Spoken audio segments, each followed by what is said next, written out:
Bismillahirrahmanirrahim. Alhamdulillahi rabbil alamin. Wassalatu wassalamu ala rasulillah wa ala alihi wa sahbihi wa mawala. Allahumma rizqnal ikhlasa fil niyyati wal qawl wal amal. Ahbaban al-kiram, kaum nahdiyin aina makanu, kaum muslimin rahimakumullah. Melanjutkan kajian kitab Sulamut Taufik. Ya, kita sudah sampai di wa kalamuhu qadimun. Bismillahirrahmanirrahim. Qala al-muallifu rahimahullahu ta'ala wa kalamuhu qadimun kasairi sifatihi li'annahu subhanahu mubayyinun li jami'il makhluqati fid dati was sifati wal af'ali subhanahu wa ta'ala amma yaqulu adh-dhalimuna 'uluwan kabira. Amma yaqulu adh-dhalimuna uluwan kabiron, ya. Dan kalam Allah wa kalamuhu, dan kalam Allah Ta'ala qadimun, itu qadim, tanpa permulaan. Kasairi sifatihi, sebagaimana seluruh sifat-sifat Allah Ta'ala.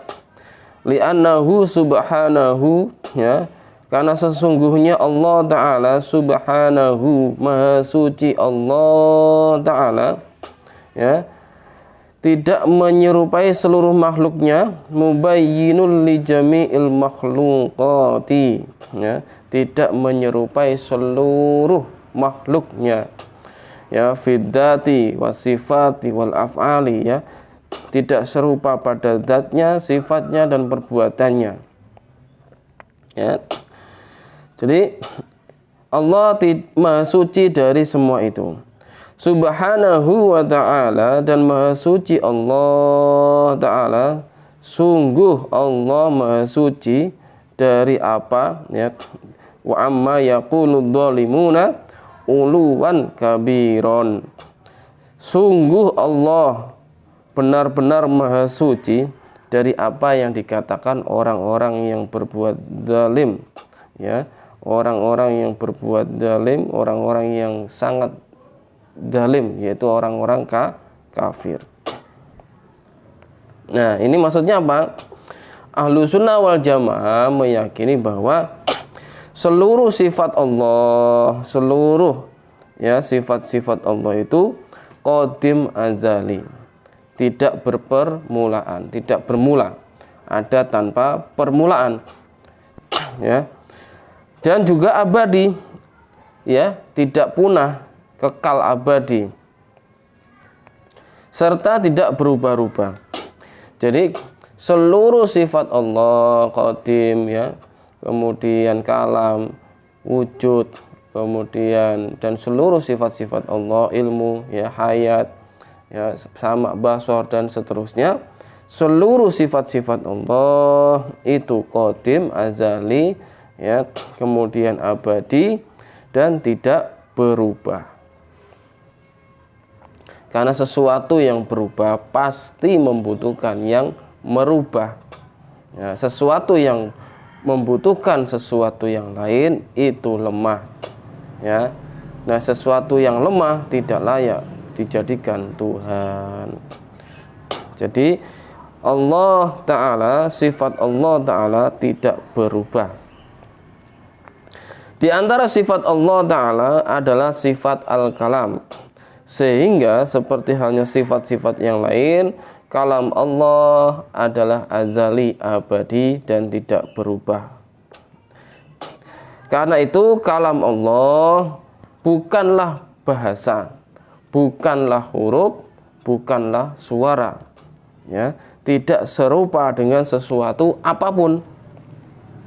Ini kalam Allah, ya.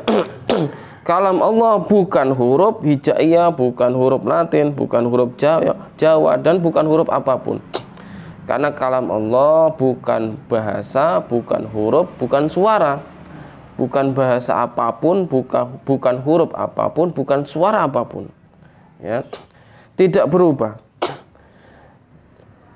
Bagaimana dengan Al-Quran dan kitab-kitab Allah yang lain? Nah, kita jelaskan ya. Kalam Allah itu dimaknai menjadi dua bagian. Ya. Jadi kitab-kitab tersebut adalah kalam Allah juga. Ya, dengan makna apa? Ibarah, ungkapan. Ya, kitab-kitab Allah itu sebagai ibarah. Contoh misalnya nih, ada orang menulis kalimat Allah. Lalu apakah itu Allah? Tidak. Itu adalah ungkapan bahwa itu adalah lafal Allah. Ya. Itu yang harus dipahami. Contoh misalnya kita menulis rumah sakit. Apakah tulisan itu berarti wujud rumah sakit? Tidak. Itu adalah ungkapan rumah sakit. Jadi itu ya yang harus dipahami. Jadi itu ibarah dari kalam Allah yang merupakan sifatnya. Jadi kalam Allah itu punya dua pengertian. Yang pertama ya, kalam Allah ad-dzati yang merupakan sifat Allah yang azali, abadi, tidak berubah. Ya, tidak berupa bahasa, tidak berupa huruf, tidak berupa suara, tidak berupa sesuatu apapun, tidak. Ya. Yang kedua, kalam Allah yang bermakna al-lafdzul munazzal, lafal yang diturunkan. Nah, lafal yang diturunkan ini kepada sebagian para nabinya itu berupa bahasa, huruf, dan suara. Ini adalah ungkapan dari kalam Allah yang merupakan sifatnya.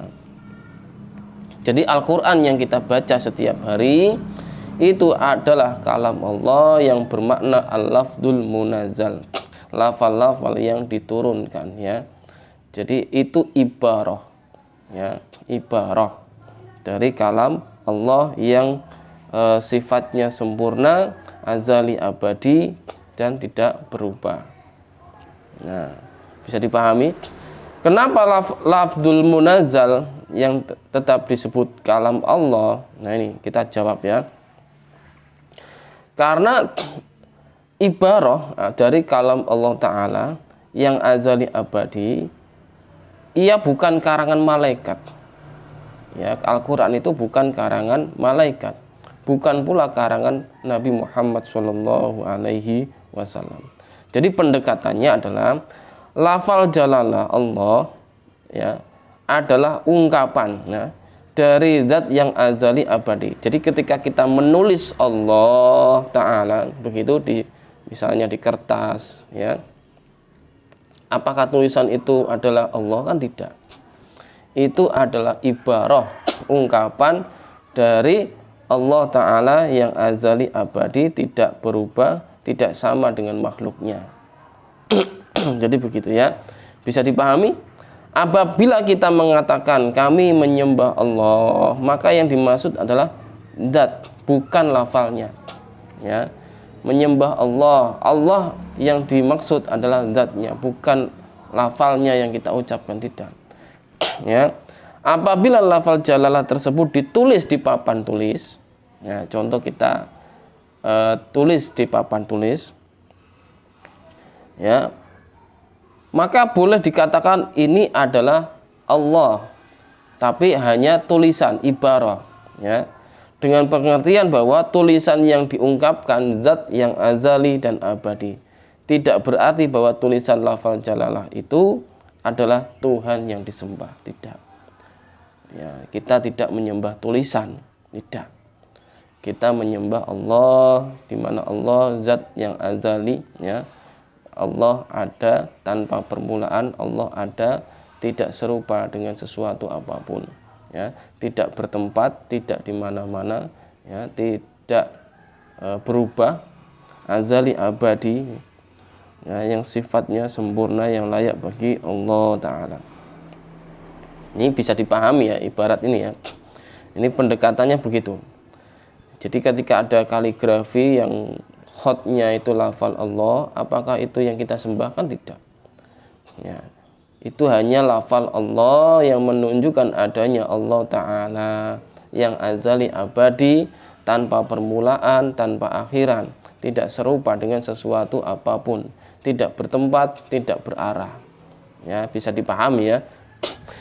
Allah Ta'ala tidak menyerupai makhluknya, ya, baik zat, sifat maupun perbuatannya, tidak. Ya. Zat makhluk artinya jisim atau badan, sedangkan zat Allah artinya hakikat Allah, dan tidak ada yang mengetahui hakikat Allah kecuali hanyalah Allah Ta'ala.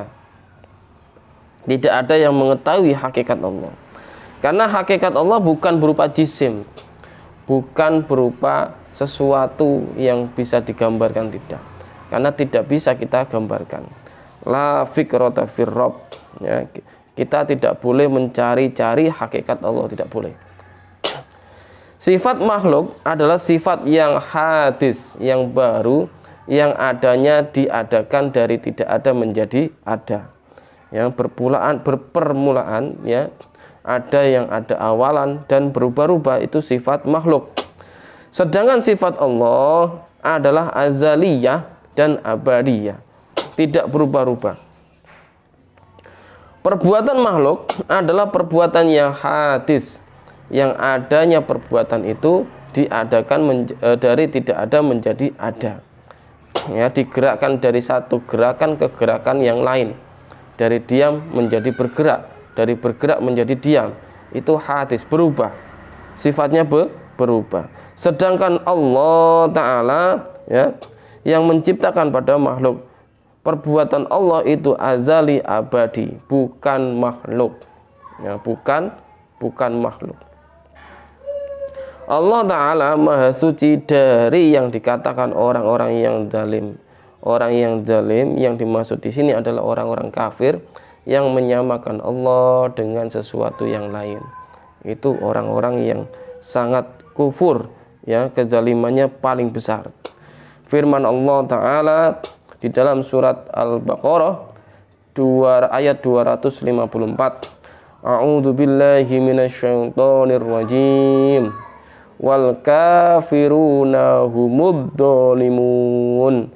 Dan orang-orang kafir, semua orang-orang kafir itu, mereka adalah orang-orang yang zalim, yang berbuat zalim, adalah orang-orang yang berbuat zalim. Jadi kedalimannya bagaimana?